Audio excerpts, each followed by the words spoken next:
Conocida como Radilla, Racia o Racilla, su nombre significa bendición y fue un caso excepcional, ya que fue la única mujer que alcanzó el título de sultán en Delhi, en la India. En una sociedad eminentemente patriarcal, fue capaz de subvertir las estructuras políticas existentes, alcanzando todo el poder en su persona.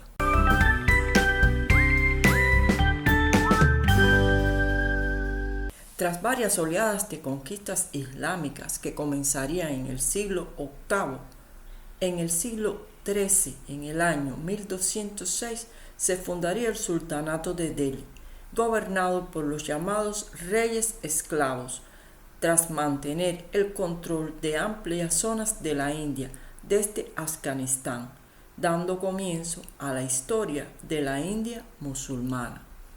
Radilla nació en el año 1205 en Badaún.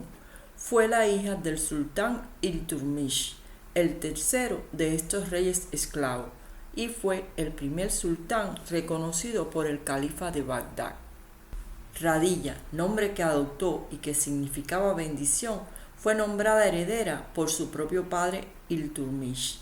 El sultán situó a su hija por encima de sus hijos varones, porque aseguraba que ninguno de ellos estaba mejor cualificado que su hija, algo de lo que no había precedentes.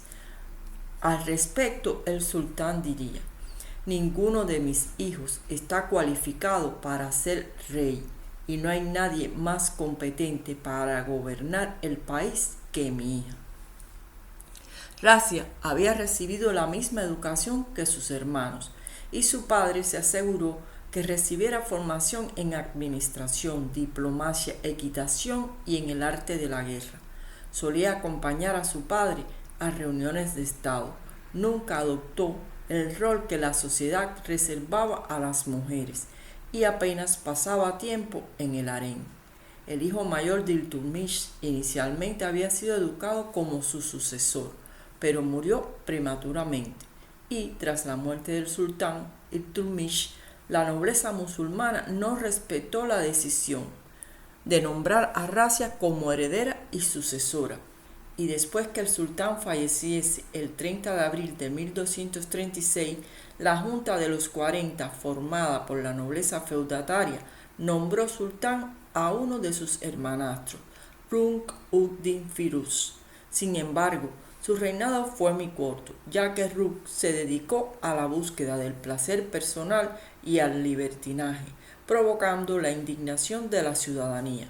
Y el 9 de noviembre del año 1236, tanto Rukn como su madre fueron asesinados después de solo 6 meses en el poder.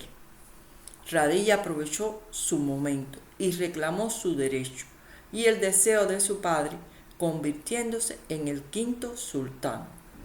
Con renuencia, la nobleza acordó permitir a Racia reinar como sultán de Delhi.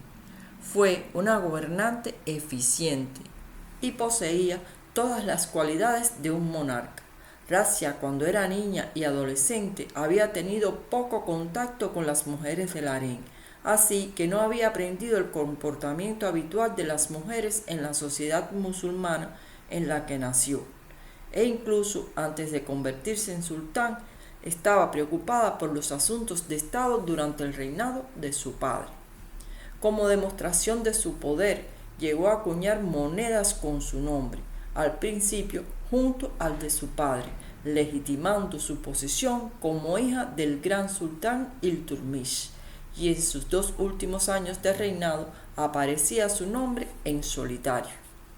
Hizo que la llamaran sultán y no sultana, probablemente debido a que era un nombre destinado a la esposa o amante del sultán. Tampoco usó el tradicional velo y mostraba su rostro públicamente. Se negaba a usar vestimenta femenina y en su lugar llevaba la típica túnica y turbante propios de los varones. Esto provocó la oposición de los grupos más ortodoxos. Su reinado fue corto, entre 1236 y 1240, pero demostró sobrada capacidad para gobernar. No le tembló la mano para apartar a los comandantes que trataron de oponerse a ella. También sobresalió en el plano militar, liderando a su ejército en batalla. Fue una política astuta, pues logró mantener a los nobles bajo control, a la vez que obtuvo el apoyo del ejército y de la población. Pero su mayor logro en el frente político fue manipular a las facciones rebeldes para enfrentarlas entre sí. Razia parecía destinada a convertirse en uno de los gobernantes más poderosos del sultanato de Delhi. Sin embargo, calculó mal las consecuencias para su reinado de la relación con uno de sus consejeros, Jamal-ud-Din Yaqut, un esclavo abisinio. Según algunas versiones, Razia y Yaqut eran amantes. Otras fuentes simplemente los identificaban como confidentes cercanos. En cualquier caso, al poco tiempo ya ella había despertado los celos de la nobleza turca por el favoritismo que ella exhibió hacia Yaqut, cuando le nombró como superintendente de los establos reales, ya que él no era turco. El gobernador de la provincia de Batinda, Malik Altunia, se había unido a la rebelión con otros gobernadores provinciales que no aceptaban la autoridad de Razia. Se produciría una batalla entre Razia y Altunia, con el resultado de que Yaqut fue muerto y Razia sería tomada prisionera en abril del año 1240 en Mubarak Kila, Batinda. Razia quedaría en libertad en agosto del año 1240 y, para escapar de la muerte, acepta casarse con Altunia. Mientras tanto, el hermano de Razia, Muizuddin Shah Barran, había usurpado el trono, y Altunia y Razia se comprometen a recuperar el sultanato. En una batalla fueron derrotados y huyeron de Delhi hacia Kaital al día siguiente, donde esperaban las fuerzas que les quedaban.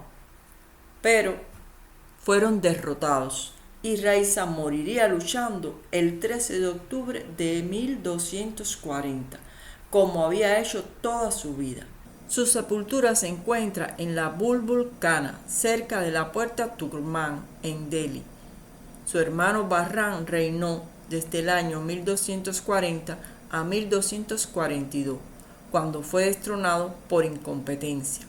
Hoy en día, Razia es muy recordada por la cultura popular. Se han escrito muchos libros y realizado películas y series sobre su vida. La mujer que desafió las normas. Tras su caída, los reyes esclavos que la siguieron fueron fácilmente controlados por los 40 y, a excepción del periodo de Balban, no pudieron evitar el deterioro del sultanato hasta el fin de la dinastía. Y hemos llegado al final. Esta es una historia poco conocida, pero no por ello menos interesante, de una mujer adelantada a su tiempo y que desafió las normas establecidas. Gracias a todos por ver el video y por suscribirse al canal. Nos vemos en próximos videos para juntos seguir aprendiendo historia. Chao, nos vemos.